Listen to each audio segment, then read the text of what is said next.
worst crash is a head-on crash. Picture this, you're driving along a country road, minding your own business, when suddenly the car coming in the opposite direction swerves straight into you head-on. It is a worst-case scenario, but it happens to someone, somewhere, every single day. But can you imagine what a car would actually go through in an accident like that? The forces involved, the total, complete and utter destruction. And what would be left if you drove into another car? Head-on, both travelling at 60 miles an hour. Yes, 60 miles an hour. Crash tests rarely offer a ringside seat to such high-speed carnage. Indeed, most happen at a more modest 30 to 40 miles an hour. But we're going to give you the chance to see what you normally don't. It may not be very scientific, but I promise it will be spectacular. Welcome back. We're planning a graphic demonstration of the horrors of a high-speed collision. We want to crash this Volvo into this BMW. The cars will hit with a closing speed of 120 miles an hour. So, how are we going to do that then? Stage 1, buy some cars. I found this BMW 525 and Volvo 960, both full of tax and MOT, and both for about £1,000. Stage 2, crash them. Now, Tiff and I could have got into these cars, driven at each other, and then at the last moment, jumped out. But Quentin wasn't keen.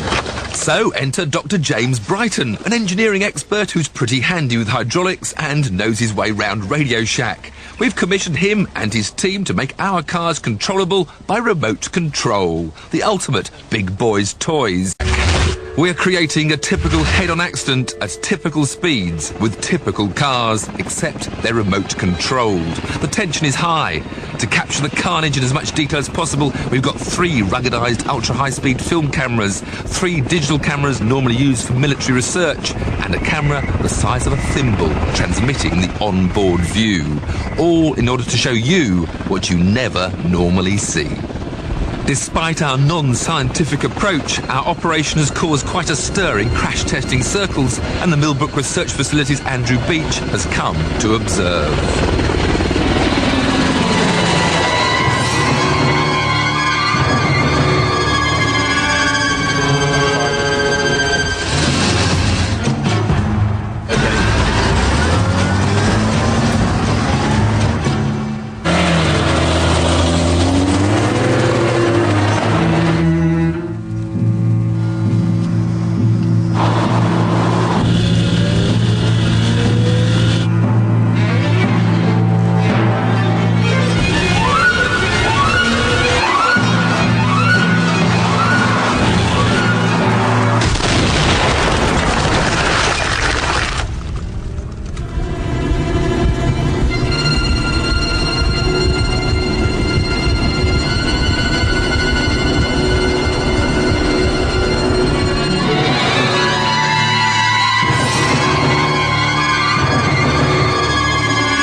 There would have been no survivors.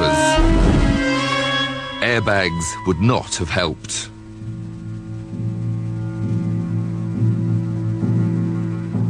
So Andy, what was here that isn't there anymore? Well, you can see, because the vehicles didn't actually head on, that on this side of the vehicle, which wasn't hit, you can see the wheel, the suspension and the front structure. But that beam, isn't that beam pretty solid? It is, but look at this side. The whole of the wheel's been pushed back, the suspension has gone.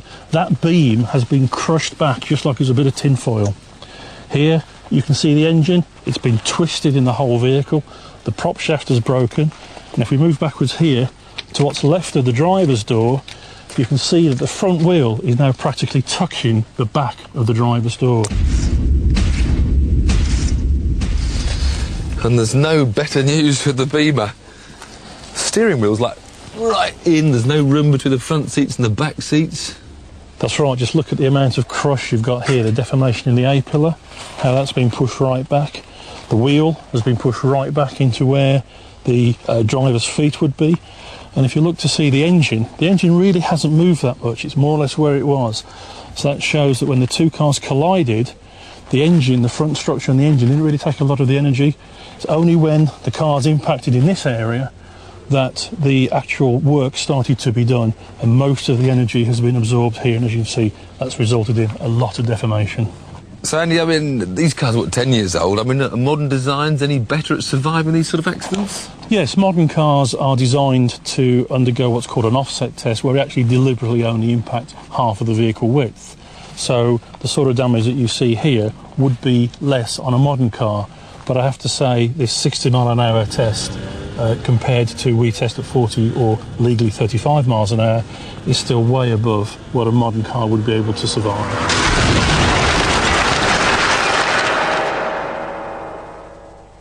So what can we do? Are there any great ideas for the future?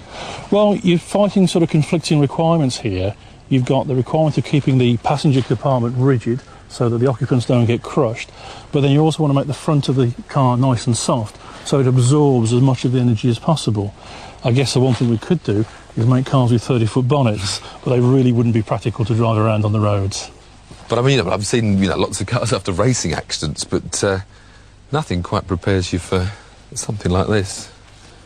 It makes you think, I'll tell you that. So, next time you're on a country road, a contraflow, or about to overtake, just remember this.